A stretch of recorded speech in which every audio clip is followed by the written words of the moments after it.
Ya, sangat setuju sih, karena kan seringkali kalau kita berbicara tentang emansipasi, semua wanita bisa, dan akhirnya semua wanita juga mulai mengerjakan banyak profesi-profesi yang berbeda, ya kan? Ada yang bekerja di bursa, ada yang jadi entrepreneur, ada yang jadi olahragawan, ada yang jadi desainer gitu. Nah, tapi seiring dengan berjalannya waktu, kadang-kadang wanita itu jadi merasa rendah diri juga, karena profesi itu nantinya jadi seakan-akan tuh ada kasta. Jadi kalau kerjanya di dapur atau di rumah, kayaknya nggak sekeren atau nggak se-meaningful yang di kantoran atau di punya jabatan gitu.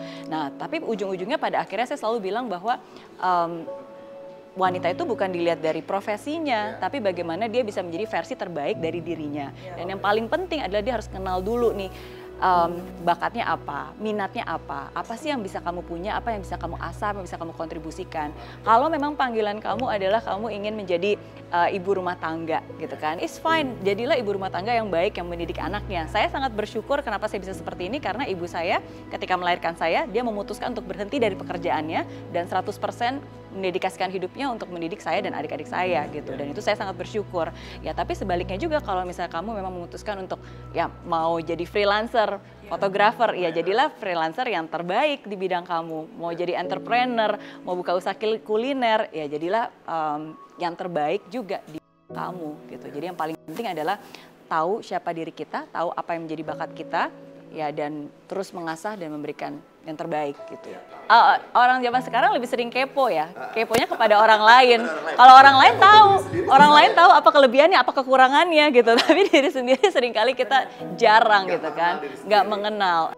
Nah, kalau buat saya sering banyak bertanya, karena saya selalu ngebayangin hidup itu seperti kayak puzzle ya.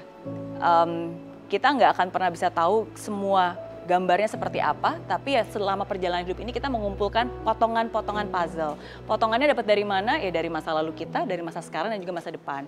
Jadi ada banyak pertanyaan yang saya tanyakan pada diri saya sendiri. Contohnya ketika waktu saya masih kecil, ketika nggak ada siapa-siapa, ketika kamu usia 4 tahun, 5 tahun, itu kamu sukanya ngapain sih?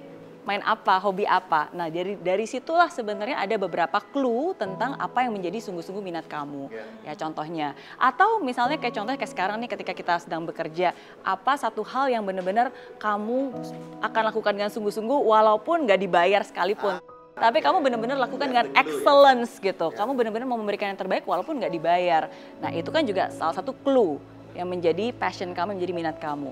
Ya. Atau satu hal yang kamu lakukan sampai kamu lupa waktu, atau bahkan ketika kamu setelah melakukan itu jadi lebih berenergi. Karena kan seringkali ketika kita sudah melakukan sesuatu, contohnya harusnya kan lebih capek ya, karena kan energi udah keluar. Ya, tapi seringkali kalau kita melakukan sesuatu yang kita cintai, setelah kita melakukan itu, kayak contohnya nih misalnya saya seringkali ketika saya sudah lagi berbagi, ngasih seminar, justru malah jadi lebih semangat setelahnya daripada sebelumnya.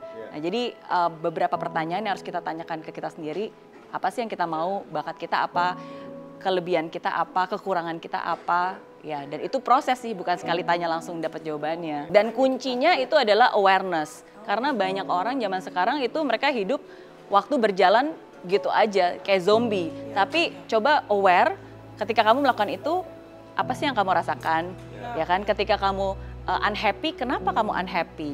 Ketika kamu sukacita, apa yang men-trigger kamu buat sukacita? Jadi ya untuk bisa lebih mengenali dan aware akan apa yang kita rasakan, apa yang kita pikirkan, itu cara yang paling efektif untuk kita bisa lebih mengenali siapa diri kita sih.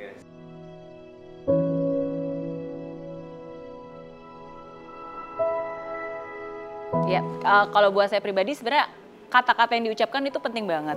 Karena apa yang diucapkan orang lain itu nggak sepenting apa yang kita ucapkan kepada diri kita sendiri. Jadi at least buat dari diri saya sendiri ya tadi, kayak kita harus sadar bahwa saya berharga, saya mampu, saya bisa, saya mungkin tidak sempurna, tapi asalkan saya terus mau belajar dan berusaha, ya itu saya akan menjadi lebih baik. Terus juga selalu ingat hal-hal yang baik, karena seringkali sebagai perempuan, sebagai manusia, kita suka lupa. Kadang-kadang kita mengecilkan hal-hal yang sebenarnya bisa sudah kita capai.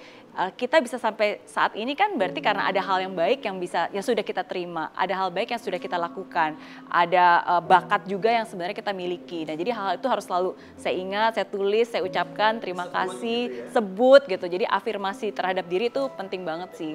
Iya, dan kemauan untuk terus belajar. Karena salah satu cara untuk bisa tetap percaya diri adalah ya terus mau belajar, mengupgrade diri. Ya karena kalau kita nggak mengupgrade diri dan kita cuma bilang kita bisa tapi kita nggak mau berusaha ya juga sama aja nggak ada hasilnya.